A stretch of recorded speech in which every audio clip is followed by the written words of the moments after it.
Hello, good morning po. Magluluto po ako ng opo, tapos sahugan ko po ng karne po. Tapos ito po yung ingredients ko. Kasi nandun pa pala yung bagoong. Lagyan ko mamaya ng bagoong po ng Pangasinan.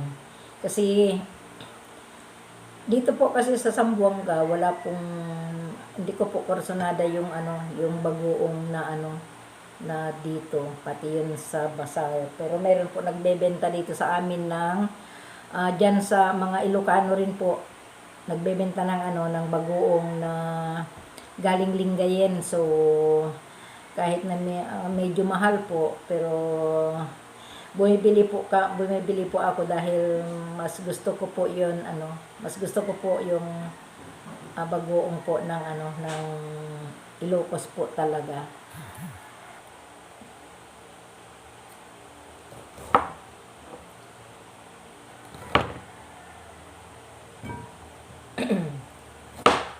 Dadalawa lang po kasi kami, kaya ito lang po. Konti lang po yung lulutuin ko kasi magprito pa po ako ng kuan ng isda. Pero meron po kami yung leftover kagabi na pork chop. So baka isahog ko na rin po dito siguro kasi medyo kuan yung kagabi po kasi yung pork chop, so baka ihalo ko na rin po dito, pero unahin ko po igisa ang karne talaga. Tapos iano ko na lang po yung pork chop na paibabaw ko na lang po, sama ko na lang sa pagpakulo sa pork chop kasi nasa rep na baka baka matigas pa rin yun. Tanggalin ko po yung gitna niya kasi medyo may buto na po siya. So, kasi tanghalian lang naman po itong lulutuin ko.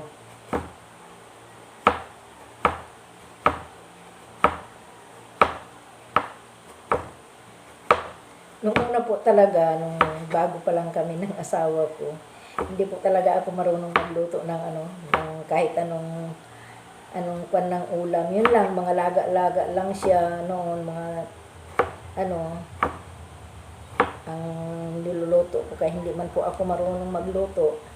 Kasi sa amin kasi noon, mga dalaga na po kami, hindi pa rin pinapaubayan ng nanay namin yung pagluto ng pagkain kasi siya talaga ang nagluluto ng pagkain namin.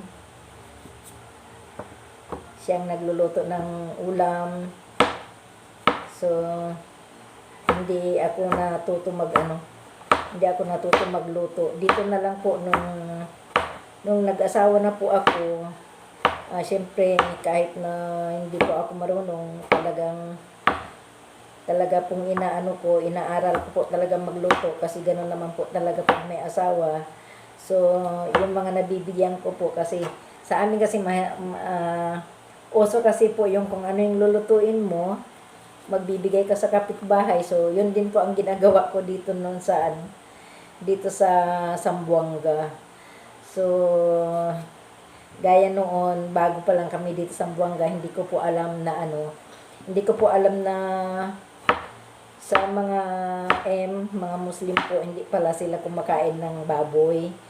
So, yung inuupahan po namin na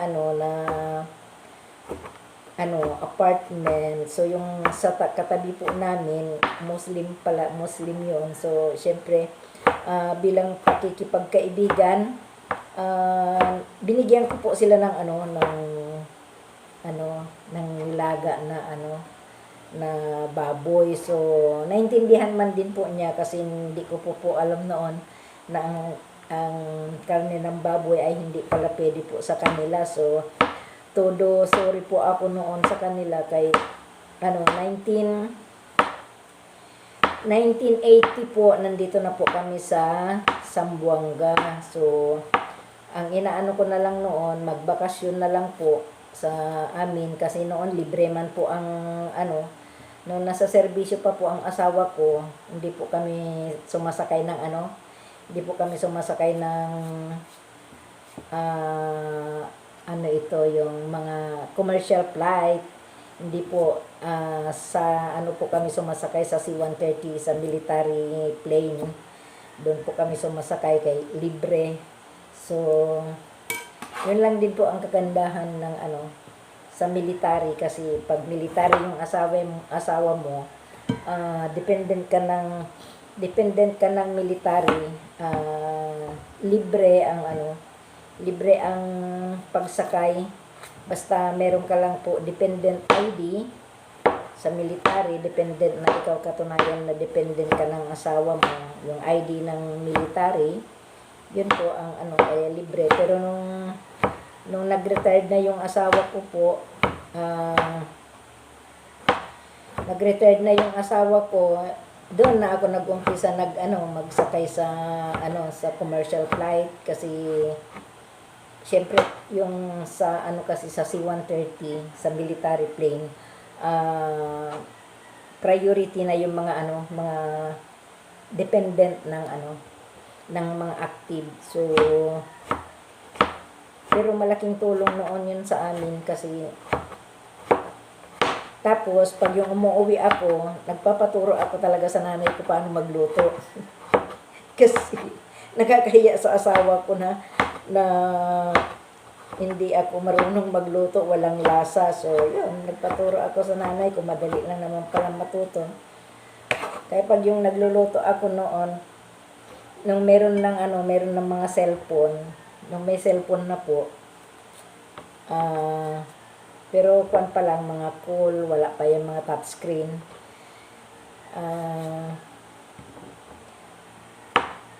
Tinatawagan ko kung anong sunod-sunod na kung anong susunod ilagay, kung anong susunod na gagawin. So, ayun, sa wakas natuto hanggang ngayon. Kailangan ko talagang matuto noon na magluto kasi kahit kung hindi, baka pagpalit ako ng asawa ko. So, tapos na po yung yung upo. So, ito naman po ang isunod ko, karne pang sahog para masarap ang aking gulay. Kasi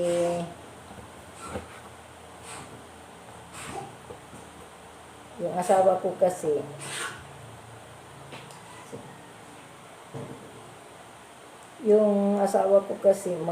siya ng kan siya sa gulay, parehas lang po kami. Pero pag gabi na po, hindi na po kami pwede ng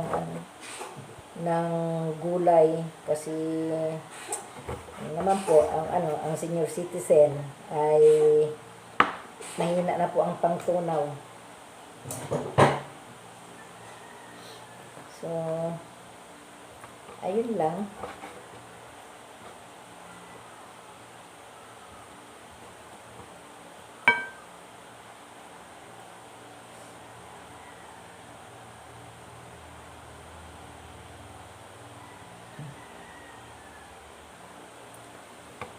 Malapit na rin po matapos ang karne.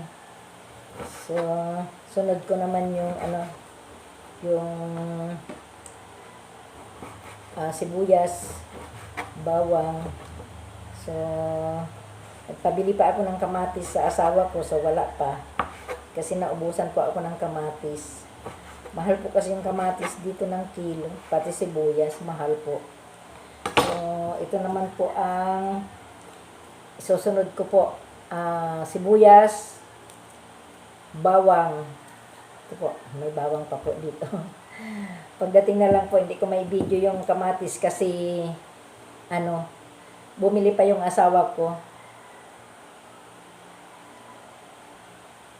Wala po akong mautusan kasi may klase yung may klase yung aming dalaga,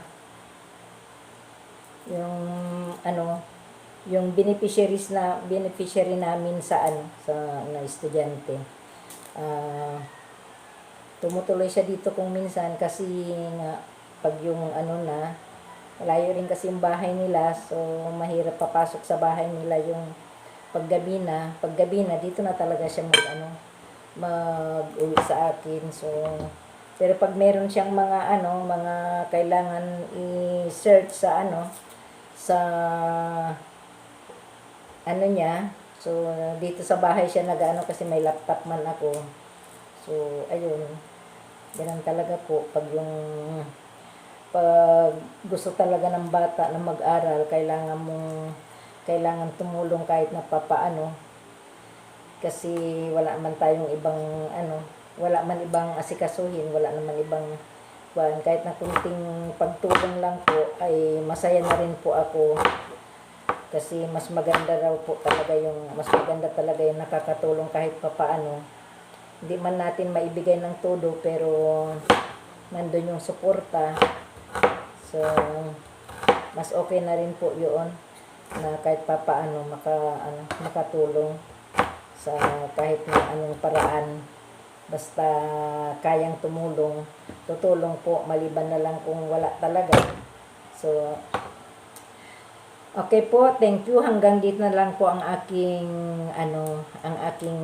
video, kasi dito po ako sa loob naghiwa. Ang aking kitchen ay doon ako nagluluto sa extension namin. So thank you sa panonood. God bless po. Jesus love us. Thank you guys.